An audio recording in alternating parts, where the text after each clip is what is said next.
Lancer, ang problema po niya ay malfunction illuminating light check engine para dun sa oxygen sensor.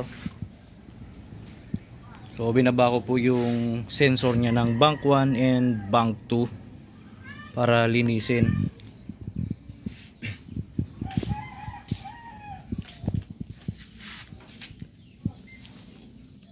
Andito yung ano niya, dalawang sensor. So kinuhanan ko na siya ng resistance.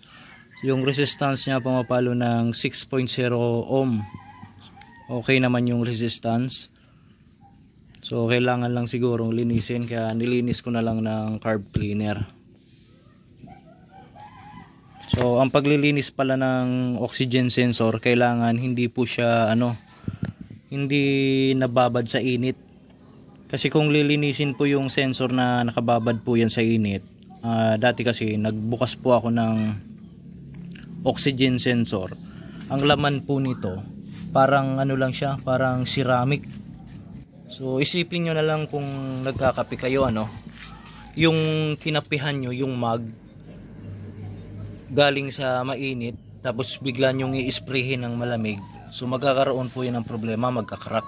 Parang same lang din sa glass, galing sa mainit, pag nilagyan ng malamig na tubig, magbabasag. So ganun po yung magiging problema ng oxygen sensor. Kung galing sa init tapos bigla mo siyang lilinisin, mababasag po yung parang ceramic dun sa loob.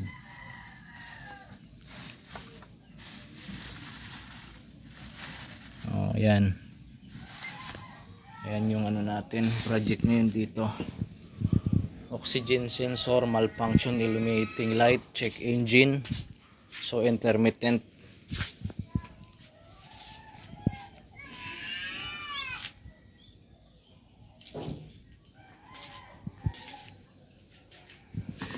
Bali pagkatapos nyan, pagkabalik, mag-scan uli, clear code,